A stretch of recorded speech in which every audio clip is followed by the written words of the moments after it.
Duisende gevalle van statutêre verkrachting, maar slegs 14% daarvan loop op vervolging uit. En die diamantbedrieër Louis Liebenberg word by die tronk vergeet.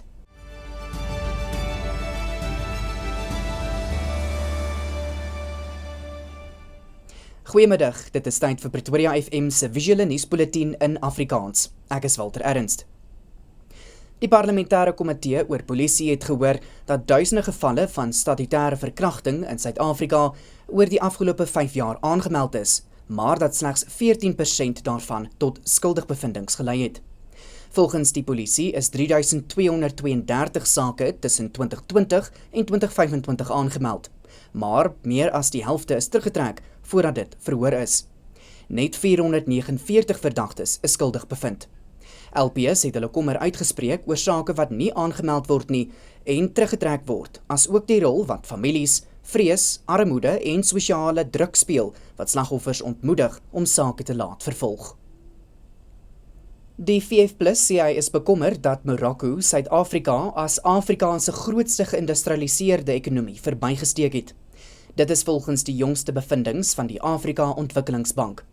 Volgens die party bevestig Dunies die afname in Suid-Afrika se industriële mededingendheid. Die VF+ skryf dit toe aan faktore soos onbetroubare elektrisiteitsvoorsiening, korrupsie, beleidsonsekerheid, oorregulering en swak ekonomiese bestuur. Die party waarsku dat voortgesette de-industrialisering, minder beleggings, minder werksgeleenthede en stadiger ekonomiese groei tot gevolg het. Die omstrede sakeman van Noordwes, Brown Mogotsi, se borgtog is in die Landdroshof in Johannesburg geweier.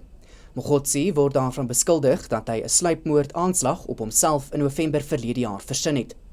Hy staan tereg op aanklagte van die onwettige besit van 'n vuurwapen, die onwettige besit van ammunisie, die afvuur van 'n vuurwapen in 'n openbare gebied, regsverydeling en myneet. Mogotsi het na bewering 11 skote op sy motor met 'n onwettige vuurwapen wat met ander misdade verbind word, afgevuur. Landros Annelies Klappie het in haar uitspraak gesê dat die woonadres wat Mogotsi aan die hof verskaf het, nie korrek was nie. Hy is kort nadat hy voor die Matlanga-kommissie getuig het, in hegtenis geneem. President Cyril Ramaphosa het met die president van Kenia, William Ruto, by die Uniegebou in Pretoria in gesprek getree oor hoe Suid-Afrika en Kenia hul bande in handel en ander sektore kan versterk. Verskeie strategiese vennootskappe is tydens Ramaphosa se toespraak beklemtoon. Dit sluit onder meer ooreenkomste oor groen energie, landbou, digitale handel en kunsmatige intelligensie in. Die twee lande gaan ook 'n gesamentlike sakeraad stig om private beleggings aan te wakker.